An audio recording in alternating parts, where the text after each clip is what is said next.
ધોરણ 12 આંકડાશાસ્ત્ર સ્વાધ્યાય 3.1 સુરેખ નિયત સંબંધ આખું જ ચેપ્ટર નંબર 2 જેવું જ છે. ચેપ્ટર નંબર 2માં જે આપણે આર શોધતા એના માટેની જે બધી વસ્તુ કરતા એ બધું જ કરવું પડે. થોડુંક અલગ છે. એ કયું અલગ છે એ આપણે જોઈએ. તો દાખલા નંબર પહેલો કંઈક આ રીતના છે. એક વસ્તુનો ભાવ છે. આ બધી વસ્તુમાં જે અહીંયા લખેલું છે નિયત સંબંધ રેખા, અને ભાવ જ્યારે 20 હોય ત્યારે માંગનું અનુમાન કરો. એટલે કે ભાવ 20 એટલે કે એનો મતલબ કે એક્સ બરાબર કેટલો આપેલો છે? 20 આપેલો છે. તો આપણે પહેલાં એક્સ ને વાય લખવાનું જે આપણે પેલી આ ચેપ્ટરની અંદર કરતા હતા સેમ એવું છે. કોપી પેસ્ટ એના જેવું જ કરવાનું છે. એટલે પહેલાં તો આપણે પહેલું લખી દઈએ 12, 14, 15, 16, 18 અને 21. આવી ગઈ છે આપણી એપ્લિકેશન એસએસ એજ્યુકેશન. આ એપ્લિકેશનને ઇન્સ્ટોલ કરો. હવે થશે એકાઉન્ટ અને સ્ટેટનો દર દૂર. મળશે સંપૂર્ણ પાયાથી શિક્ષણ. બધા જ પ્રશ્નો, બધા જ સ્વાધ્યાય અને બોર્ડમાં પૂછાયેલા દાખલાનો સમાવેશ. વધુ માહિતી માટે એસએસ એજ્યુકેશન એપ્લિકેશનને વિઝિટ કરી શકો છો.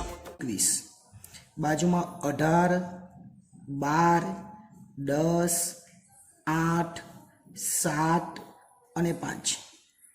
પછી અહીંયા જે સરવાળો કરવાનો એને કહેવાય સિગ્મા એક્સ, અને આ બાજુનો જે સરવાળો કરવાનો એને કહેવાય સિગ્મા વાય. સિગ્મા એક્સ એટલે આનો સરવાળો કરવાનો. સરવાળો આપણે કરી બે રીતે થાય, એક્સ વાયની રીતે પણ થાય ને એક્સ માઇનસ એક્સ બારની રીતે પણ થાય. જવાબ શું આવે આપણે જોઈએ. પહેલાં આનો સરવાળો કરીએ. 12, 14, 15, 16, 18 ને 21. એનો સરવાળો થાય 96 એટલે કે 96 થાય. અને બાજુમાં સિગ્મા વાય 18, 12, 10, 8, 7 અને 5. એનો સરવાળો થાય 60.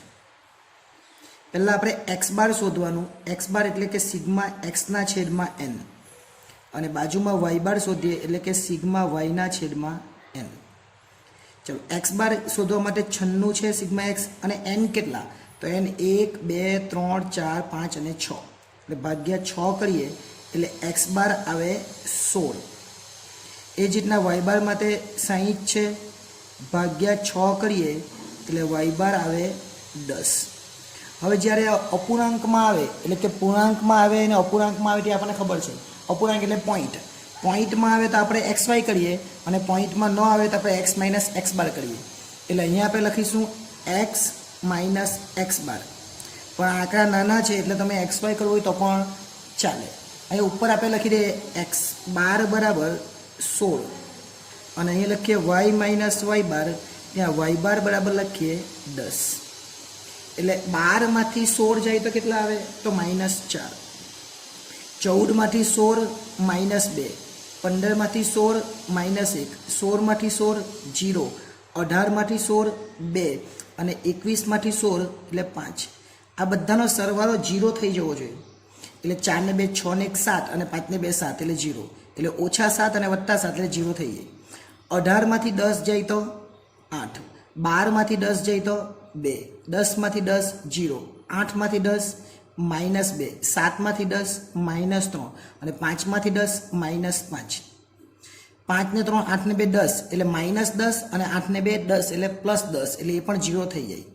આપણી જે રીત ચાલતી હતી હવે અહીંયા એક જ વસ્તુ કરવાની છે ખાલી, એક્સ માઇનસ એક્સ બાર અને વાય માઇનસ વાય બાર આનો ગુણાકાર. આ બંનેનો ગુણાકાર. અને આપણે બે વસ્તુ શોધતા એની જગ્યાએ એક જ વસ્તુ શોધવાની, એક્સ માઇનસ એક્સ બારનો વર્ગ વાય માઇનસ વાય બારનો વર્ગ શોધવાનો નથી. બસ આટલો ફરક છે. આ કોષ્ટક આખું એને જ છે. ખાલી એક જ વસ્તુ વાય માઇનસ વાય બાર શોધતા એ નથી શોધવાનું. આ બંનેનો ગુણાકાર 8 ચોક 32 થાય, માઇનસ 2 દુ 4 થાય, માઇનસ 0 0. 3 દુ 6 માઇનસ, કેમ કે 1 માઇનસ છે એટલે 5 5 25 માઇનસ. આ બધાનો સરવાળો કરી દેવાનો, એને કહેવાય sigma x minus x bar ને વાય માઇનસ વાય બાર. સરવાળો 32 ને 4 36, 36 ને 42, 42 ને 5 47, 47 ને 20 67 થાય. એટલે માઇનસ આવે 67. હવે વર્ગ એટલે આનો વર્ગ કરવાનો. 4નો વર્ગ 16, 2નો વર્ગ 4, 1નો વર્ગ 1, 0નો વર્ગ 0, 2નો વર્ગ 4, અને આ 5નો વર્ગ 25. સરવાળો કરી દેવાનો. 16 ને 4 20 ને 21, 21 ને 4 25, 25 ને 25 50. એટલે કેટલા આવે અહીંયા? 50. આટલું થઈ જાય પછી આપણે જે આર શોધતા એ આરની જગ્યાએ અહીંયા લખવું પડે બી. જે આર શોધતા ને એની જગ્યાએ શું લખવાનું? બી. એટલે અહીંયા લખીએ બી. બી બરાબર જે આરનું સૂત્ર હતું તે જ sigma x minus x bar અને વાય માઇનસ વાય બાર લખતા અને એના છેદમાં વર્ગમૂળમાં લખતા તે વર્ગમૂળ નહીં લખવાનું અને બે વર્ગમૂળ લખતા એક એક્સનું ને એક વાયનું. તો અહીંયા ફક્ત ને ફક્ત આપણે એક્સનું જ શોધ્યું છે એટલે અહીંયા ફક્ત એક્સ જ લખીશું, એક્સ માઇનસ એક્સ બારનો વર્ગ. અહીંયા વર્ગમૂળ કરતા અને બીજું વર્ગમૂળ લખતા વાય માઇનસ વાય બારનું, પણ આપણે એ નથી કરવાનું કેમ કે એ શોધ્યું બી નથી.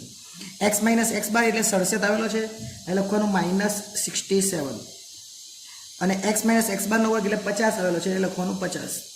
એટલે બી આપણને મળી જાય બી બરાબર -67 ભાગ્યા 50 એટલે 1.34 પરંતુ માઇનસ. એટલે એક જવાબ આપણને મળી ગયો કયો? બી. બી બરાબર -1.34. બી મળી જાય પછી આપણે શોધવાનો એ. શું શોધવાનો? એ. એટલે એ બરાબર સૂત્ર પર એકદમ ઇઝી છે, વાય બાર ઓછા બી એક્સ બાર. વાય બાર પર આપણે શોધેલો, જો વાય બાર આપણે શોધેલો અહીંયા 10 અને એક્સ બાર શોધેલો 16, એ અહીંયા લખી દે. વાય બાર કેટલો શોધેલો આપણે? 10, તો અહીંયા લખી દે 10. બી કેટલો આવ્યો? -1.34 કૌંસમાં અને એક્સ બાર આપણે શોધેલો 16 એટલે અહીંયા 16 લખી દે. એટલે 10 ઓછા અને કૌંસમાં જ લખીએ આ બેનો ગુણાકાર એટલે કેટલા થવાના? તો જોઈએ 1.34 ગુણ્યા 16, 1.34 ગુણ્યા 16 કરીએ આપણે એટલે 21.44 થાય પરંતુ માઇનસ 21.44 માઇનસ અને આ માઇનસ માઇનસ પ્લસ થઈ એટલે 10 વત્તા 21.44.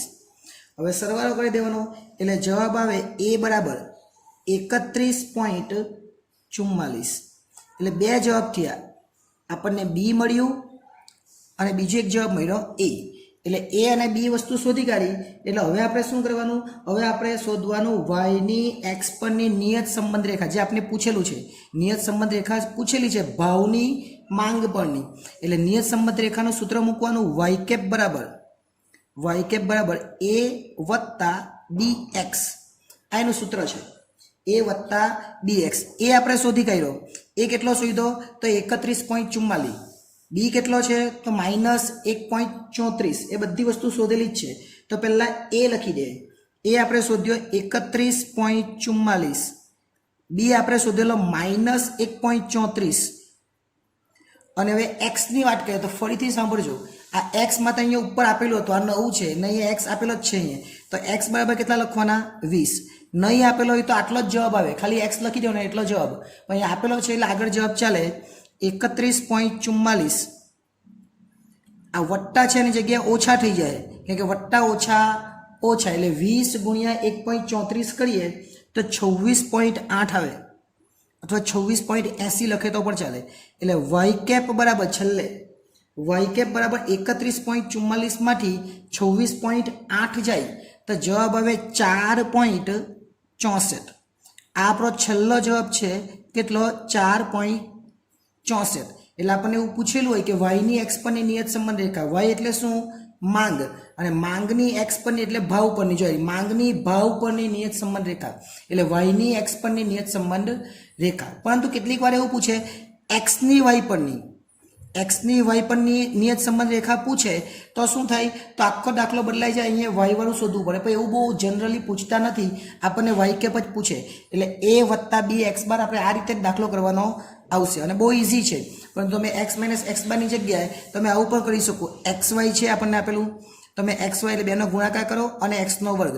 આ રીતે દાખલો કરો તો પણ જવાબ સેમ જ આવવાનો છે. તમને પહેલાં બી શોધવાનો એટલે બી માટે જે સૂત્ર મૂક્યું આપણે એની જગ્યાએ આપણે પેલું એક્સ વાય વાળું સૂત્ર મૂકવું પડે અને છેદમાં એક્સ વાયને આ એક્સ સ્ક્વેર વાળું મૂકવું પડે. એટલે બહુ ઇઝી દાખલો છે, સમજાય એવો દાખલો છે. નેક્સ્ટ ટાઈમ જ્યારે મળીશું ત્યારે બીજો એક દાખલો છે એ જોઈશું. આભાર.